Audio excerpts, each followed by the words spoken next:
முருகா வெற்றிவேல் முருகா, வேலுண்டு வினையில்லை, மயிலுண்டு பயமில்லை. என் அன்பு தங்கமே, அழைப்புக்காக காத்திருக்கின்றாயா? என்னுடைய துணையுடன் பேச வேண்டும் போல் இருக்கின்றது, ஆனால் அழைக்கவில்லை. அவர் குரலை கேட்க வேண்டும் போல் இருக்கின்றது. என்ன செய்வேன் நான்? நானாக அழைத்தாலும் அவர் எடுப்பதில்லை.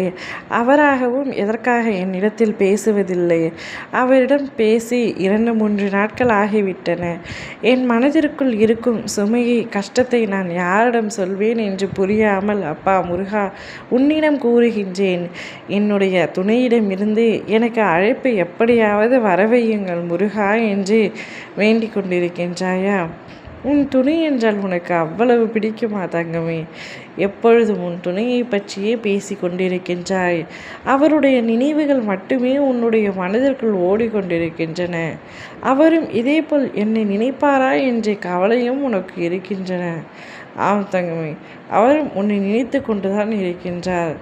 சில வேலைப்பாடுகளில் அவர் இப்பொழுது சற்று உன்னிடம் பேசாமல் இருக்கின்றார். மற்றபடி எந்த விஷயமும் இல்லை தங்கமே.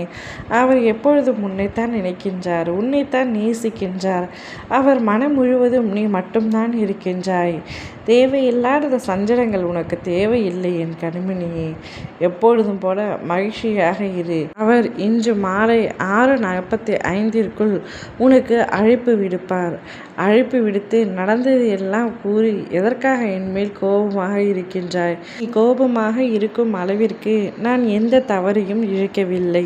சற்று வேலை பளு அதிகமாக இருப்பதினால் என்னால் உனக்கு சரியாக கவனம் கொடுக்க முடியவில்லை. என்னை மன்னித்துவிடு என்று கூறப்போகின்றார். அப்பொழுது அவர் மீது இருந்த கோபம் அனைத்துமே உனக்கு காணாமல் போய்விடும். இவை எல்லாமே நிச்சயமாக உன்னுடைய வாழ்க்கையில் நடக்கப் போகின்றது. அது இன்றே நடக்கப் போகின்றது. நீ கவலைப்பட்ட விஷயங்கள் அனைத்தும் முடிவுக்கு வரப்போகின்றது. உன்னுடைய துணை உன் அருகில் இருந்தாலே போதும், நீ எந்த ஒரு பெரிய பிரச்சனையும் எளிதாக தீர்த்து காட்டுவாய் என்று எனக்கு தெரியும். ஐயோ, பிரச்சனை வந்துவிட்டதே என்று பயந்து ஓடாமல், என்ன பிரச்சனை வந்தாலும் எதிர்த்து நின்று போராட கற்றுக்கொண்டு எப்போதுமே உன் மனதை போட்டு குழப்பிக்கொண்டே இருக்காது. எதுவுமே நிரந்தரம் இல்லை. எப்பொழுதும் பேசிக்கொண்டே இருக்கின்றாய், தனியாக பேசிக்கொண்டிருக்கின்றாய் உன் துணையை நினைத்து. உன்னுடைய அனைத்து சூழல்களும் சரியாகிவிடும் தங்கமே. உனக்குள் ஒரு எண்ணம் உன்னை தொடர்கிறது, பேச தூண்டுகின்றது. அது கடந்த காலத்தின்படியே உன்னை எப்பொழுதும் வழி நடத்துகின்றது.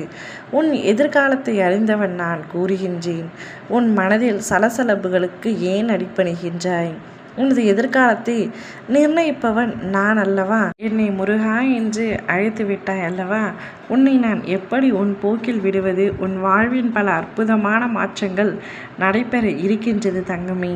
இனி நீ எடுத்து வைக்கும் ஒவ்வொரு அடியும் வெற்றி உண்டாகட்டும். ஓம் முருகா, வெற்றிவேல் முருகா.